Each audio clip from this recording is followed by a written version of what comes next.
It has changed so much. My circle is completely different now. Now, I have to be honest with you. Can I even call it circle? I don't know. I've lost so many friends because life changes as you grow Mm. older.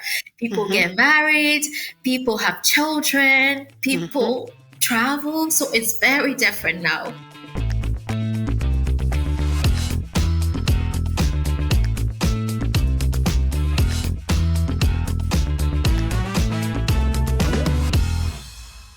Hello, and welcome to AudioLife, the podcast where we tell your story in your voice.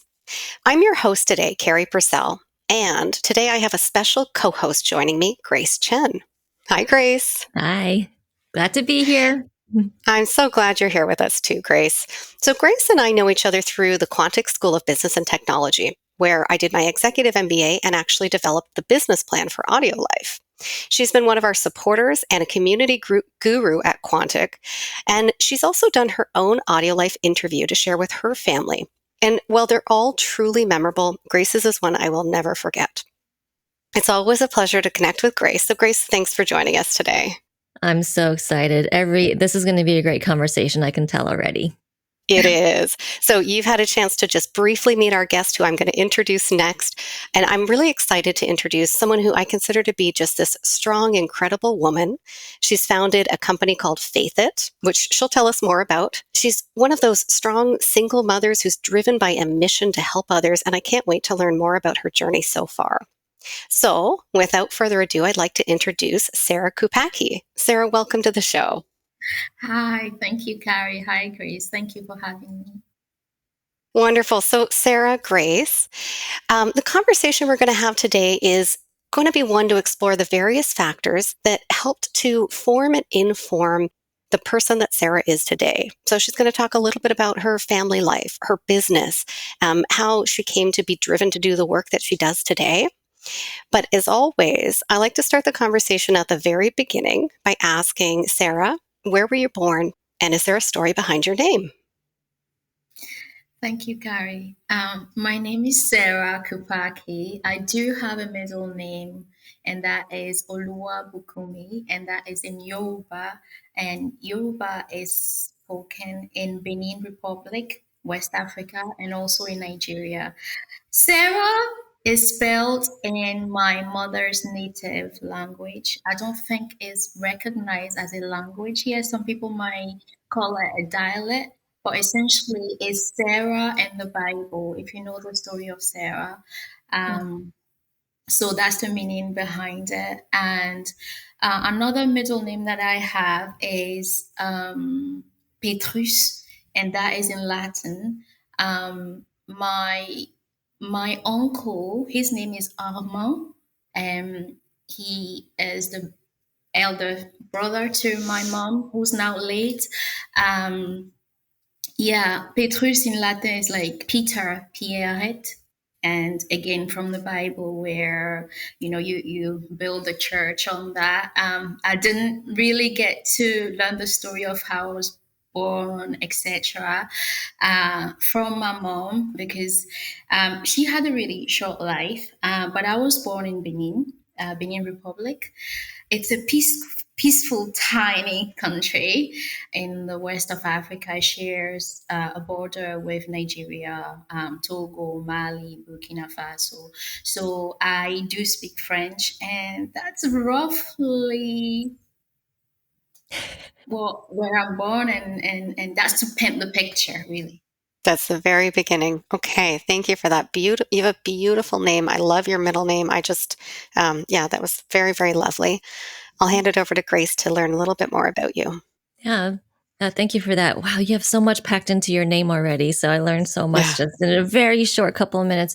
Let's think about some words that you might describe yourself with. If you could think of 3 words that capture who you are, Sera, other than your name, of course, what would they be? Wow, that's Only 3 3 words. Only 3 Okay.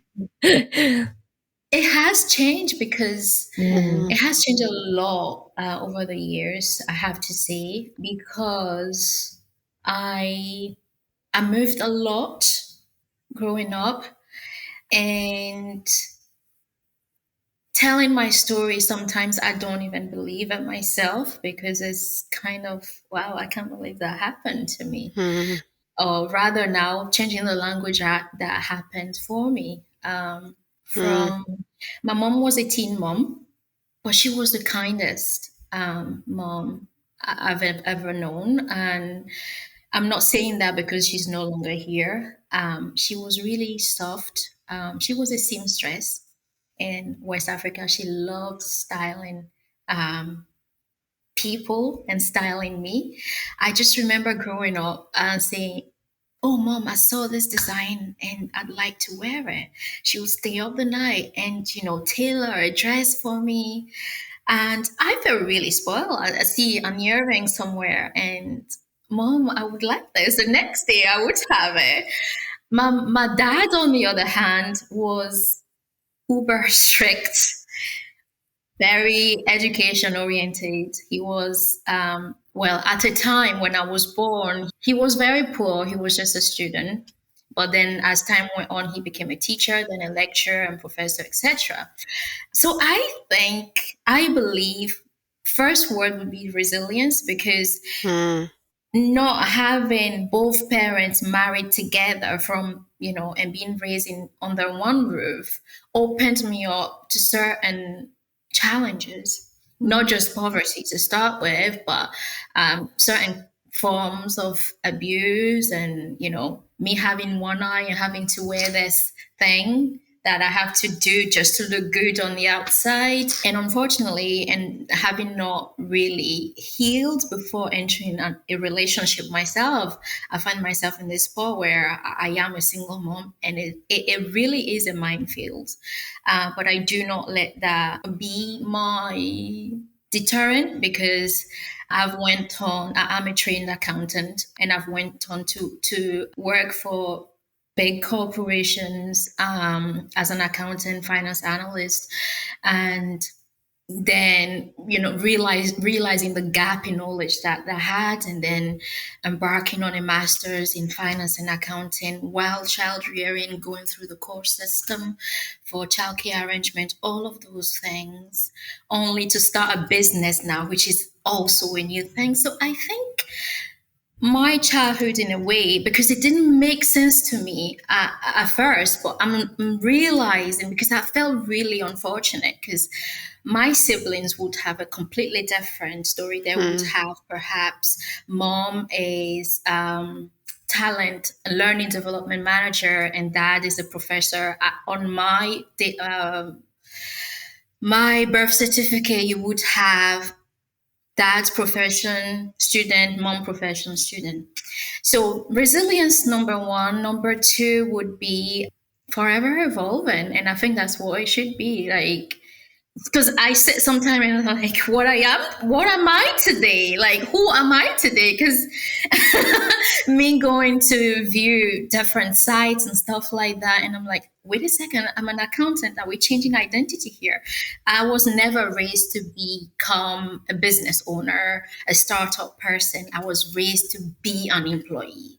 So I think resilient, bold, adventurous, probably three words. Yeah.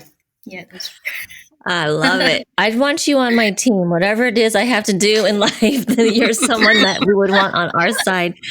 Sera, they're just even captured in the three words: the resilience, bold, adventurous, forever evolving. I think my favorite one is forever evolving, which is pretty much what you Mhm. said right in the beginning, which is it does change. You've changed, and Mhm. but you are also still who you are. So that's such a lovely capture right away of who you are personally and professionally. Those were wonderful answers, and it gave us such a sense of these different important aspects of your life already, just a hint of them, but really where it started, and so much of who you are. As Grace was saying, it's we sometimes those early moments are so important in informing who we are and how we respond to it. So I love the resilience and the awareness that it's just forever evolving as well. So I'm going to dig in a little bit more about childhood. What was it like growing up? Oh, do you know what was it like growing up? I remember moving a lot from one household to the other. There was a Mm-hmm. time where I had to live with my grandma, who was a nurse. And here's the thing.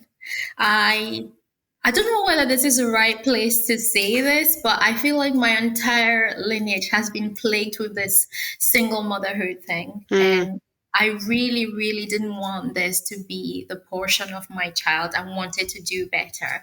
But my grandmom was married twice, divorced twice. And she was, she remained single mom. That's my paternal grandma. She was a nurse, very hardworking. So she would work at a hospital, and she would also sell on the side. She would mm, sell to the hospital, people, the patients, things they needed that the hospital weren't providing. So that entrepreneurial side at first, because I would spend time in boarding school. I was also raised by nuns because I had to be in boarding school for some time. And, I was around rich kids that would come with mm, both mom, dad, big cars. Uh, and I would go home only to wake up at 4 a.m. and, accompany my grandma to do her morning, business before she embarked on her being a nurse journey. And I would return back to my boarding school, and I would be ashamed to share those stories. And mm, I didn't go on holidays. I was just working. And it really only started to make sense when I was about to do my master's in 2019. And I was really strapped for cash to fund my studies. And the university directed me to fund and grant and funding scholarship website, but then you mm-hmm. had to share your stories. And one of those funds was that you would only be funded if you come from an entrepreneurial background. Mm, If you have someone in your family, it could be your grandparent, and if you can share that story, you would be able to get the fund. And using the story of my grandma being a nurse and a single mom and entrepreneurial, that got me 5,000 toward my master's.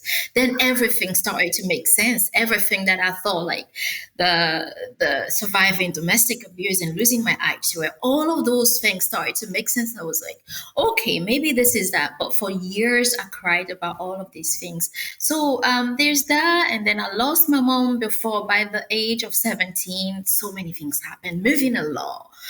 Staying with the nuns in a boarding school with 300 other girls, rich girls. Um, it was all girl boarding school. Dealing with my dad traveling, not being there. Yeah, it's really a blur, but yeah.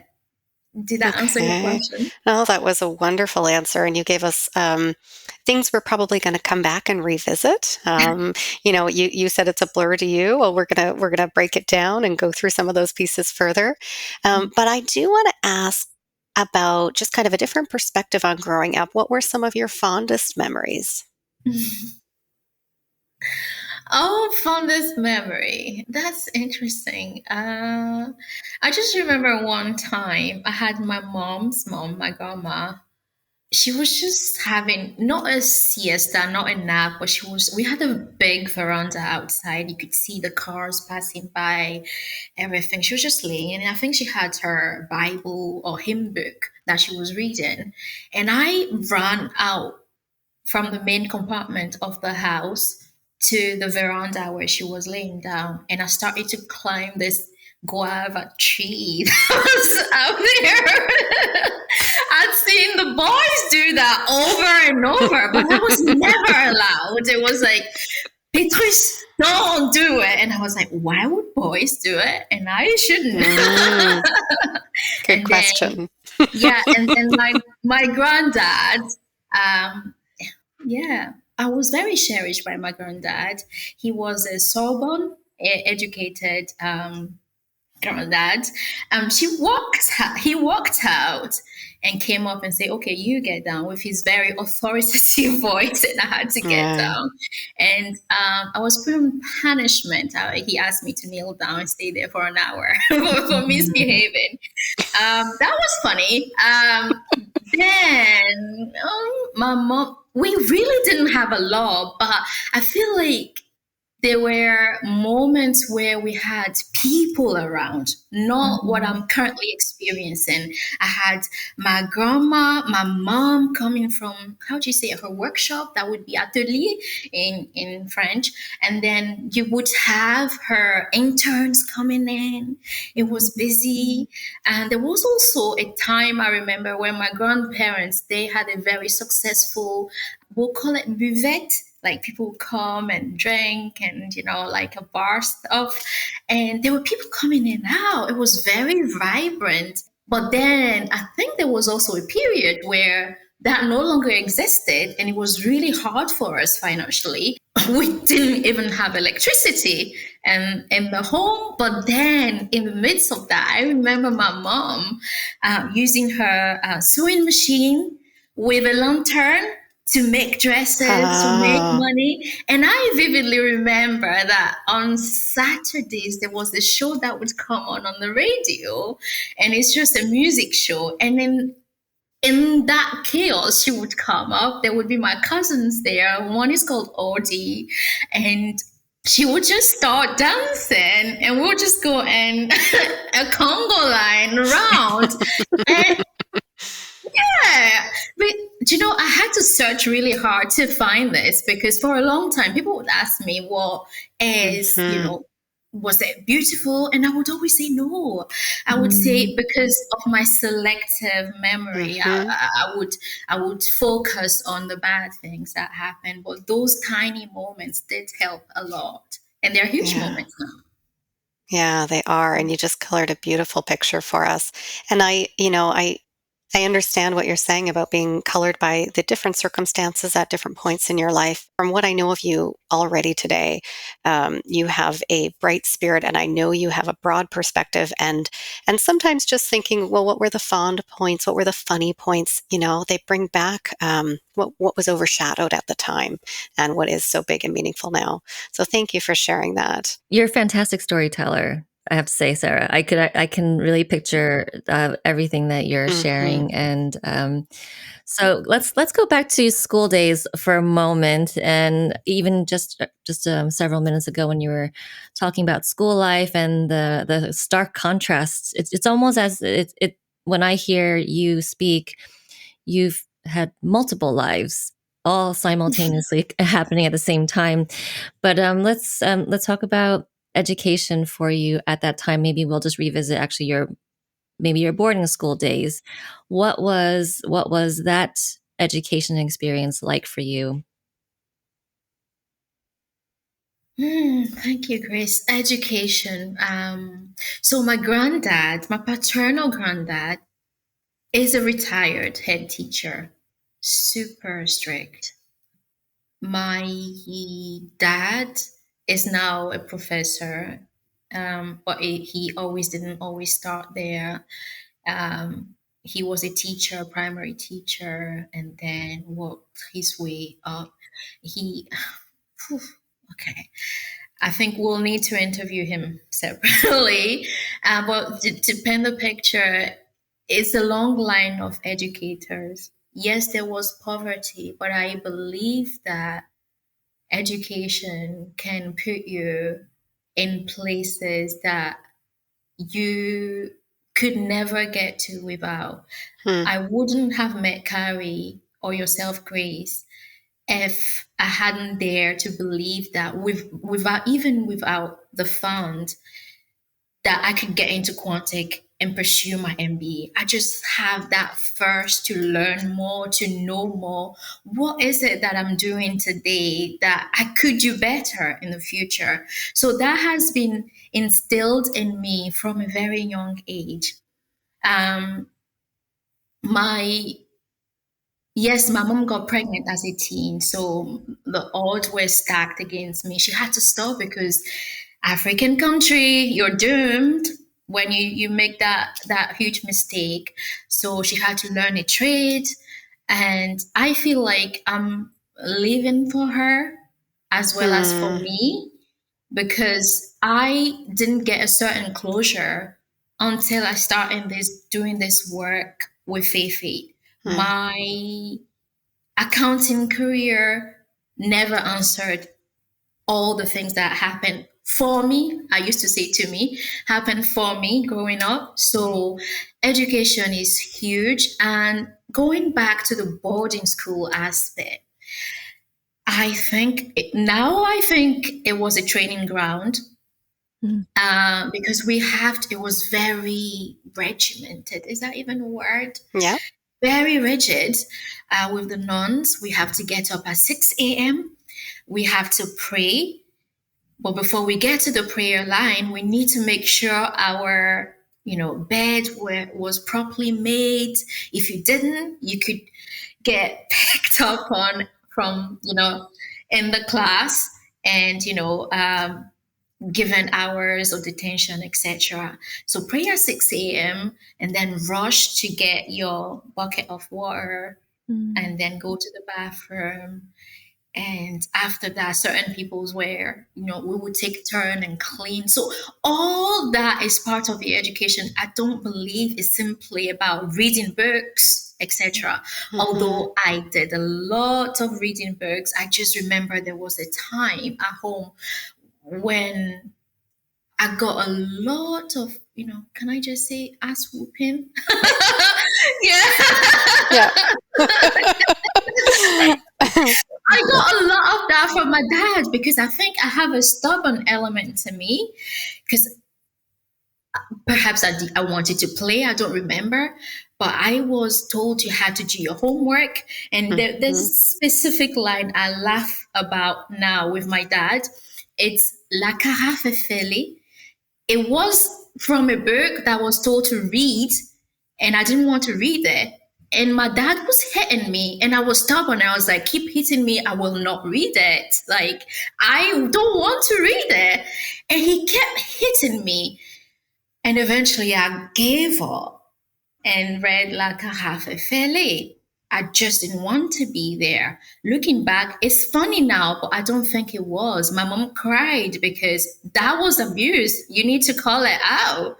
And that's why I don't touch my child. I do not condone hitting a child. And I'm actually called being too lenient with my child. Mm, So there is that aspect of reading, constantly doing homework. Mm. I have to say, maybe I didn't play a lot. So that's probably why when you ask, mm, what was childhood like? I think I'm going to live my childhood. I feel like I'm living my life backward. I'm going to live my childhood. I think I'm starting to live it now that I'm in my Mm. purpose, mm, because it's starting to make sense. I can be myself more. I can stop caring about other things. I can embrace ugly part of myself that I used to be ashamed of, that I thought were unfair. I can mhm, shed a different light on it. So Mm. educated by being raised by my grandma, occasionally by my aunties, sometimes it's different, by my mom who spoiled me rotten. If I'm a decent person who is not maybe psychotic, it's because of my mom. She kept me really grounded. So I struggle when she passed, really, because my mom was the softest, kindest. If my Mm. mom, picture my dad being this authoritarian person, really strict. If I hadn't had my mom, I wouldn't be able to do what I'm doing now with the women that I work with, because you need that empathy. You need to really cover, because we are all about work, etc. But the other aspects of our life where even when you grow up and become an adult, you still need a hug, you still need someone to understand and Mm. support you. So I feel like it's been not just the books, although the huge emphasis was on the books. I didn't have much extracurricular activities, but I feel like it was made up for with moving home, being looked after by different people, and that entrepreneurial side from my grandma. Have I answered your question? And now for a word from our sponsors. Ready to share your stories and life philosophy? Or capture those of a parent or grandparent? Or maybe a corporate package is right for you to build connection across your workforce and add value to your clients. Visit audiolife.io today to learn more. Our listeners will get 10% off using discount code GIFT10 and order number AudioLife Podcast. AudioLife, where memories find their voice. Yes. These questions are just starting points, like a little door, and then we want to see what's behind that door, and that's perfectly what you just shared. When I listen to your stories just now, I can hear and almost see in my mind the different experiences, because yes, we might be in school learning and forced to do a lot of things we don't want to do, but meanwhile you are getting a lot of education in just life in general. And what's beautiful about growing up and getting or experiencing more life, we see the alignment and what all of that actually meant looking back. um, I do have I have to, I'm going to take a little like a side trip for a moment. You've mentioned one phrase more than once, that life happened for you, or certain things happened for you. Could you just take a moment before we um, move on to the next topic and just unpack that a little bit? Why do you say something happened for you? Thank you, Grace. Up until recently, which is last 18 months, finally got myself in a space where I needed to understand myself and realize why I am the way I am, why I'm sensitive, why I'm told I'm too sensitive, why I'm told I complain a lot, why I can't get that emotional connection that I desire. I'm 35. I shouldn't be. I should get a husband. I shouldn't really be requiring that from my dad. But up until recently, I was still seeking it. And I love my dad. He could have left me when my mom passed away, could have left me back home, etc. He brought me over, but it hasn't been easy, adapting, different culture, learning a language, etc. So it's been really, really tough, having a very logical dad and a very emotional Sarah, who has been vulnerable most of her life. And for a long time, I felt stuck in this mindset where I couldn't understand why I've always longed to have a nuclear family where mom and dad lived, because I never had that model for me. And I thought that I could have it. I thought I could circumvent what God had for me by not getting married and just simply cohabiting.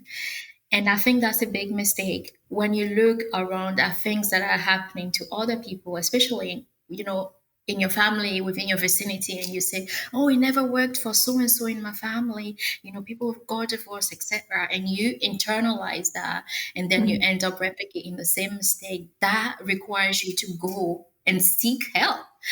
And I was very unfulfilled in my accounting career. But now that I'm starting to combine it with Faye helping other women listen to their stories, then everything's starting to come together. I'm like, okay, fine. I survived that domestic abuse, and that was from my uncle. He beat me so much that, I had, and, lost an eye, etc. So it happened for me, but it was really hard growing up with that, because when you're growing up, and especially as a girl, you there is a certain emphasis on the way you look, you're pretty and all of this thing. Now I realize, oh, how cool is this? I can take my eye off and I can put it back in every morning, and I can say, this is my badge. Oh my God, I can't even believe this. You know, um, I think reframing your mind helps you and also helps others. But when you're stuck, you can't really make progress. So through therapy, the past 18 months, I've come to realize that I needed to change my language, because Hmm. if I hadn't had those experiences, I wouldn't probably, I don't know, we wouldn't know. But if I was stuck still, I wouldn't be speaking to you, Carrie. I wouldn't be speaking to you, Grace. And I believe I'm a Christian. I have my faith. I know certain Christian wouldn't really, you know, accept that because I'm a single mom. That's something that I had to contend with as well. But everything really does happen for you. I've given you the example where Hmm. someone gave me 5,000 towards my studies simply because I thought I was being unfairly treated by my grandmother, waking me up early to go and do her, things like that. So things do happen. If you look deep enough, far back enough in your stories, you hindsight actually realize, actually, you know what? People Hmm. weren't punishing me. They did me a Mhm. favor. And that Mm. language has helped me move on, and, and I'm still healing. I have some days where I'll be honest with you. I have some days where I wish I didn't have to like do this. And one moment of that was when my dad is now married. He lives in Dubai with his wife, and I have a brother who is just under two. That's a happy ending. Raised by a single mom, but he's from Benin to there, happily married. Great. It gives me hope that I too can achieve things. But yeah, when I first met my dad's wife, um, he was still teaching at the University of York, and I didn't want my stepmom to know that I wear a glass, a prosthetic eye. And I was having an argument with my dad. My dad rushed out, got to his car, and was about to drive off. And I said, well, I don't want to follow him. I'm right, and he thinks he's right. and she was there playing the peacemaker, and she was like, I Hmm. said, I don't have my eye. She went, and she was like, what do you mean? And she brought me my eye, and that was the first time she saw it. And I felt deep shame, and that's why today I thought, you know what? If I'm going to be honest on this podcast, I've got to come as me. I've got to come with, things that happen for me to give hope to other people that might, Yes. be in the I'm feeling stuck phase. So I hope I've answered your question. Oh my goodness. You that was I'm so glad that I asked that question. That so much there. We could have multiple podcasts. I can tell already. There could be a series just to Yeah. talk about such wisdom.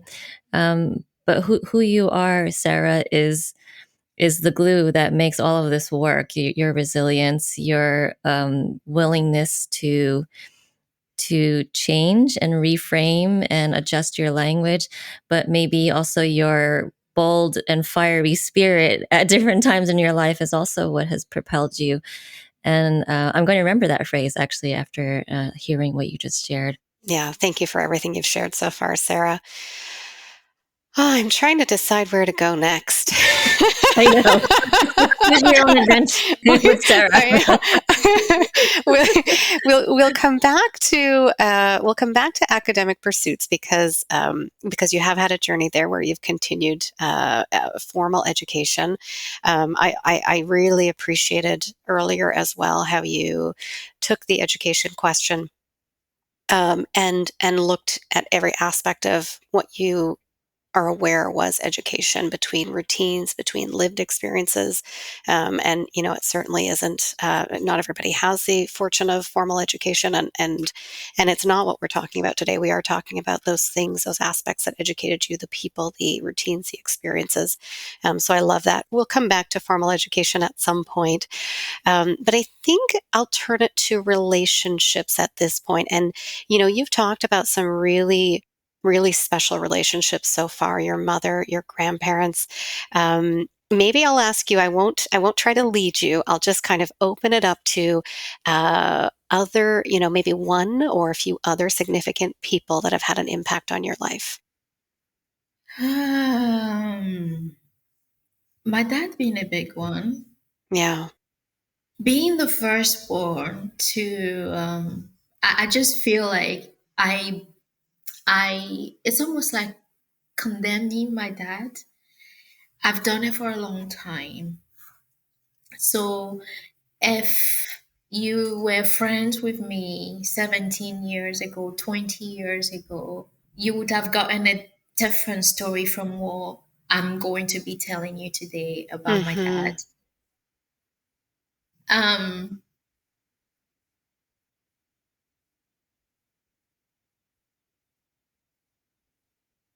It's okay. um, Obviously, being the first daughter, you go through a lot with your parent, especially when they haven't really achieved things that they set out to achieve. And one picture that I remember, I must have been maybe 4 or 5. I was wearing this African attire, beautiful. And I just remember a big, long, stretchy road, and next to it, there was a farm there. And I just remember my dad taking me to the farm. And I remember um, he was planting beans.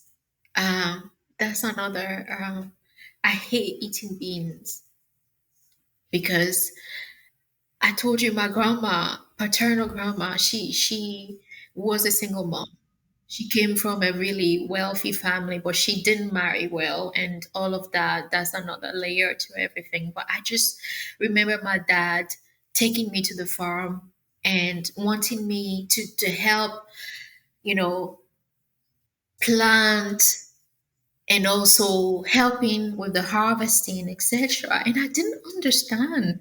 It's only recently that I'm starting to realize what he was doing. It was to go to wealthy people locally and say, do you have a land that we could use to cultivate grains and stuff that my family could use? He was from a family of 4, and my grandma was a law for everyone alone. So I couldn't understand, but I think that has had an impact on me. I hated it because the sun was scorching. My friends were probably, watching TV at the time and doing certain things. And I feel like I blocked all of those memories out for a long time and was really angry at my dad for some reason. And he's the only parent left, so of course we're gonna punch the bag. And very strict, so he pushed me to better myself, to better my education. He was very strict. I wouldn't describe him as the lovey-dovey. If my dad had the means, he will probably, he's the one to teach you to fish rather than providing you with. Mm-hmm. So that's a huge impact. The next one is my mom, and I think that's why I struggled a lot. I used to go to mom for comfort, as you would, most people would. Yeah, mom was really sweet. She would cry. She couldn't even argue her case or anything for her. She always lost. She had the best intentions, but she would just cry. And so that's my mom. So I kind of always had my way with my mom. So when she left, I really, really, she went to heaven. I really struggled. My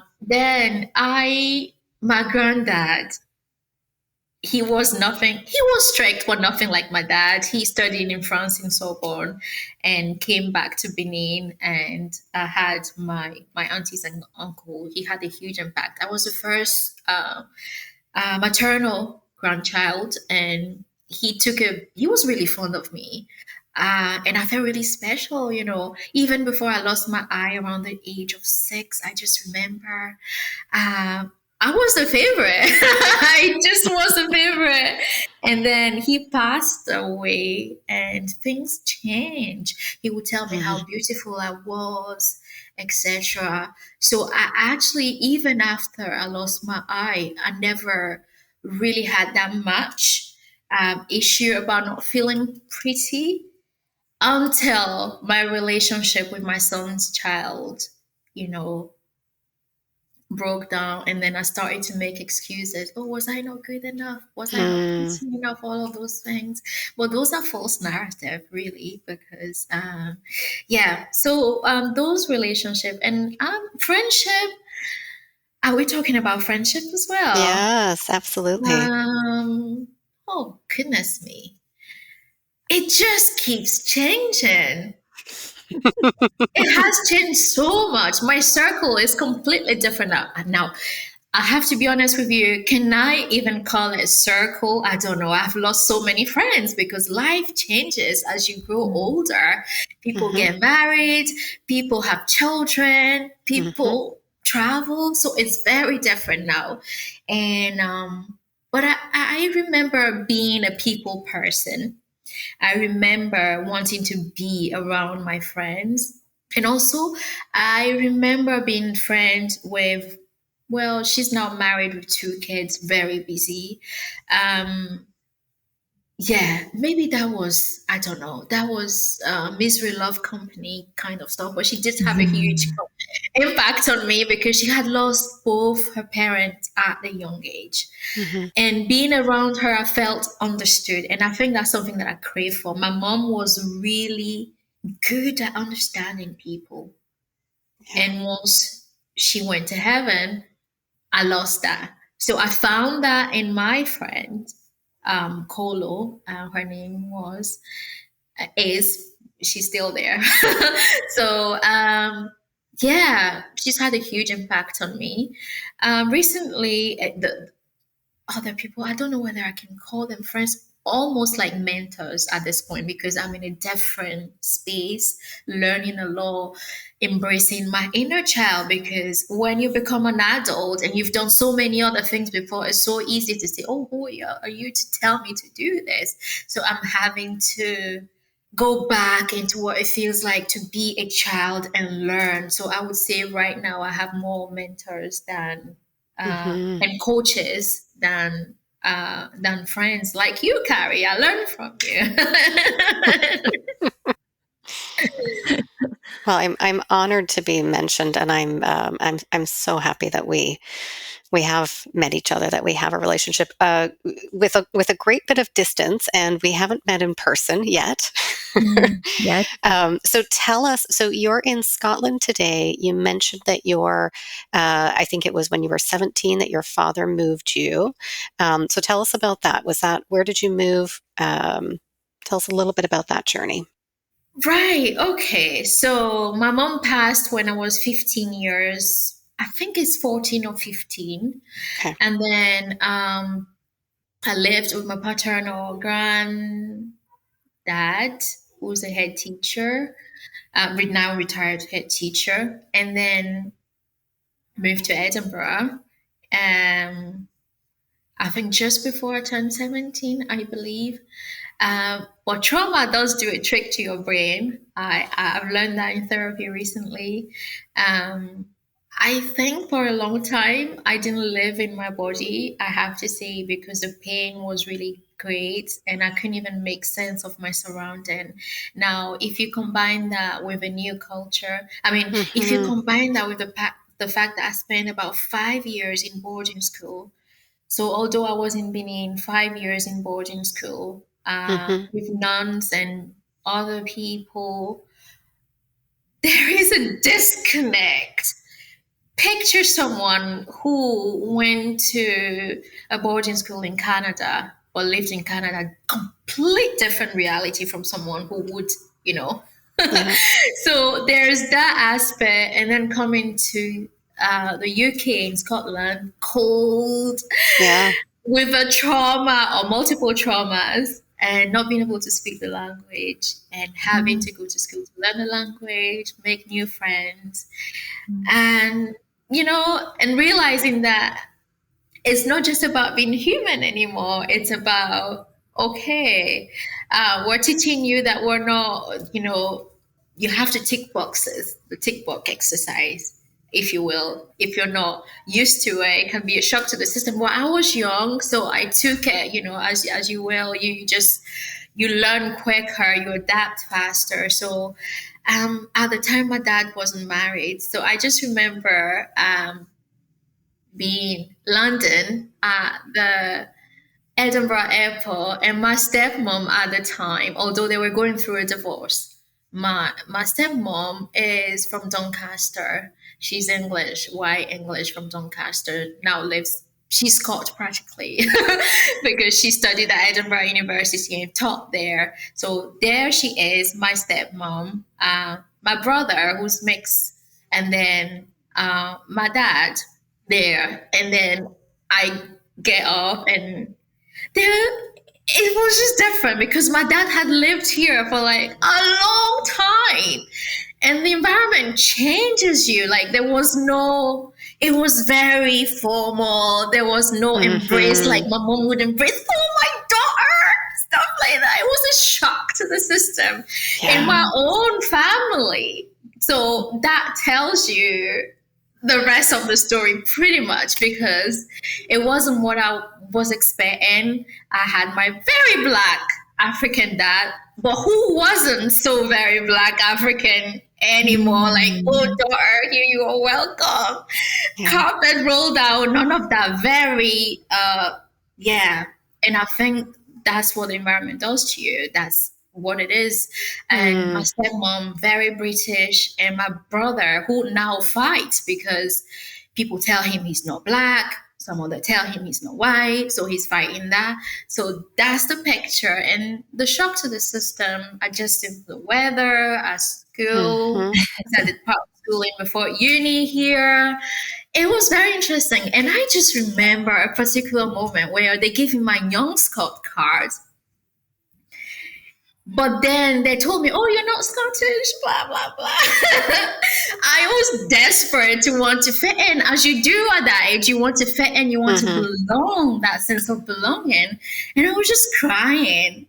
And I said, why would I have a Young Scot card, Dad, and not be Scottish? I'm human being. But mind you, because I've gone through so much, although I was, 17, my brain was probably, 12 or 9 or something. I was stuck. And my dad was like, Sarah, think. Okay, think. Think. So huge emphasis on the logical side of things. That was the beginning. And then there were a few hiccups with that, obviously, because it's just different having to adjust. He was going through a divorce, and that was a big shock for me, because some people travel to achieve something. I moved over in my head. I moved expecting to join a family that I have longed for a long, long time, only to be met with Dad living in his own beautiful house and my stepmom living in her own beautiful house with my brother traveling in between. You can already picture, the stress and everything. So for me now, it makes sense that I'm trying to build a community with Fefe, because, I long for it. I feel there's a need for it. Having done the whole journey of single motherhood, halfway through it alone, it's impossible to do that alone without support and without the resources. Even with the best of the jobs, you still need the support system. I don't know whether I've gone off tangent or whether I've answered your question. You've absolutely answered the question, and you've actually brought us right to the next important relationship that I want to make sure we talk about, which is your son. Stay tuned to hear part 2 of my conversation with Sera Koukpaki, to be continued next week. If you like what you heard today, consider recording your own AudioLife private podcast or giving one to a loved one for a unique and memorable gift. Today, AudioLife listeners will receive 10% off using discount code GIFT10 and order number AudioLife Podcast. Also, remember to rate our show and subscribe so you'll never miss an episode.